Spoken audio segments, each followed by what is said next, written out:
Hello and welcome to my YouTube channel.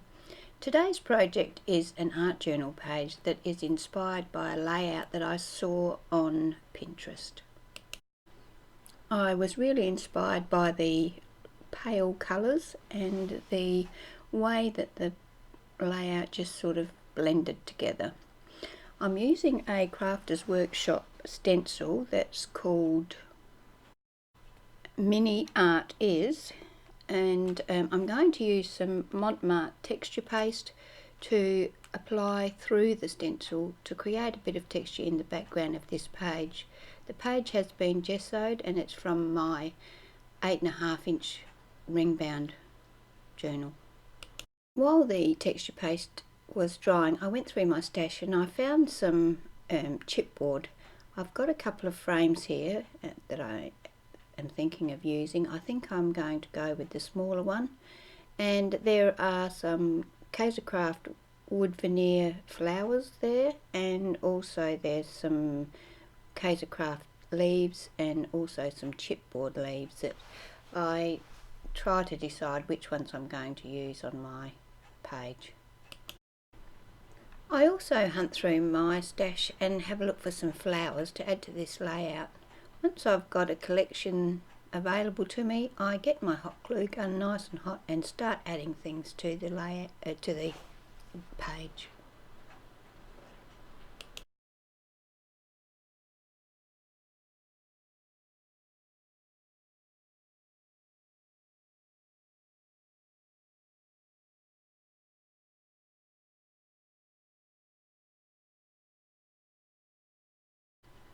I had planned to use this wooden flower, and when I was gluing everything down I forgot to add it, so I cut it in halves, added some glue to it and sort of tucked it under the paper flower. Now that I've got everything stuck in place and I'm happy with the composition, I use some gesso and a dry stiff brush to lightly cover everything on the page.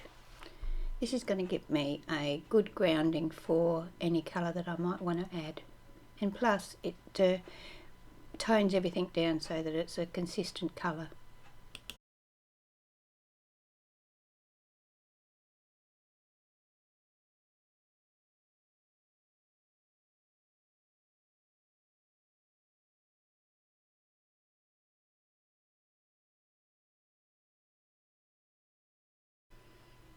When I'd finished with the gesso, I set it aside to dry naturally.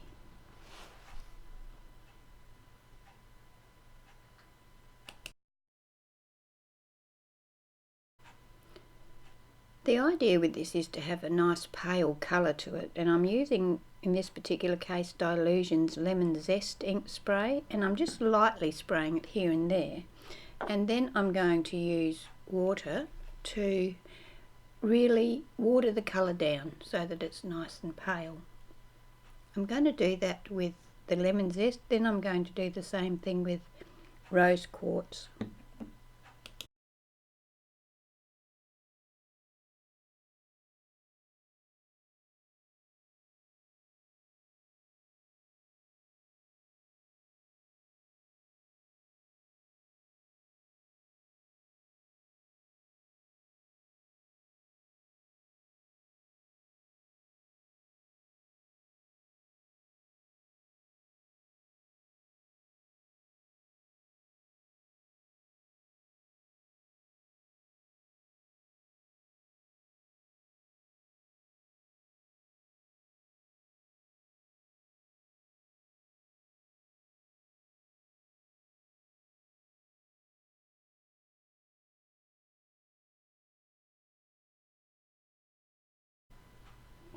I use my brush and the same two colours to deepen the colour in areas that I feel I want a bit more colour, like the major flower and a bit around the inside of the frame.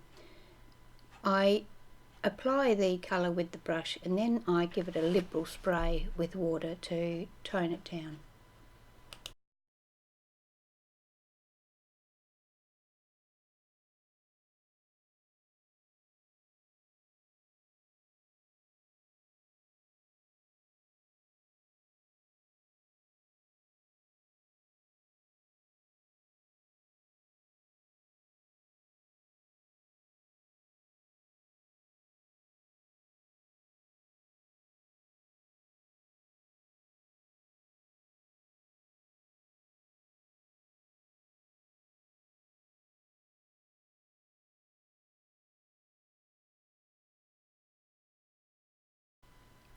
I wanted to give the leaves a slight green colour, so I'm using some Dilution's shimmer spray called Cut Grass with my brush, and I'm watering it down quite liberally so that I don't get too strong a colour on the leaves.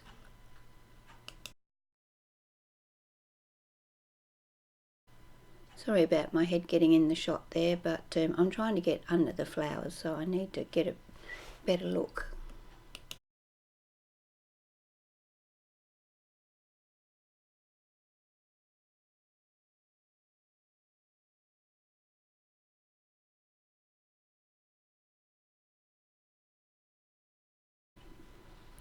I wanted to add a bit of sparkle to my layout, so I've added some clear glue to the centre of the flower and just around the inside of the frame down the bottom right hand corner there, and then I sprinkled on some superfine glitter called Opal Blend. It's from Aussie Stamps and Crafts, who I don't think even exist anymore. I've had this glitter for probably 20 years, but once I've got it on there and I tip the excess off, I then give it a bit of a heat with the heat gun to make sure that it's all dry.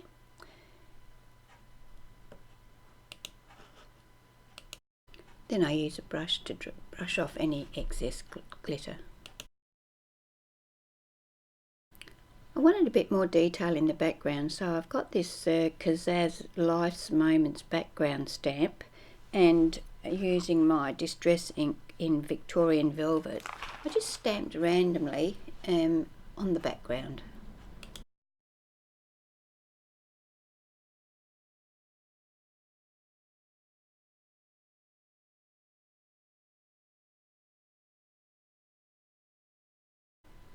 I wanted some sort of border around the page, but I didn't want to go too dark, so I've just taken this Kaiser Craft black ink pad and just swiped around the edges of the page to give it a bit of a frame without going too heavy and too dark. I have to apologise for the next set of video because I forgot to turn the overhead lights on when I was videoing. I'm using a no brand bright pink ink pad and a Kaiser Craft clear stamp called Confidence to stamp the title to this page. The title says "Live Beautifully, Dream Passionately." Off camera I also did a light black border around the live and dream. That completes my page for today. I hope you've enjoyed my video. If you have, please subscribe and click the bell next to the subscribe button. If you'd like to share my video with your friends, that would be great. Thank you for spending your time here with me today, and I look forward to seeing you in my next video. Thank you.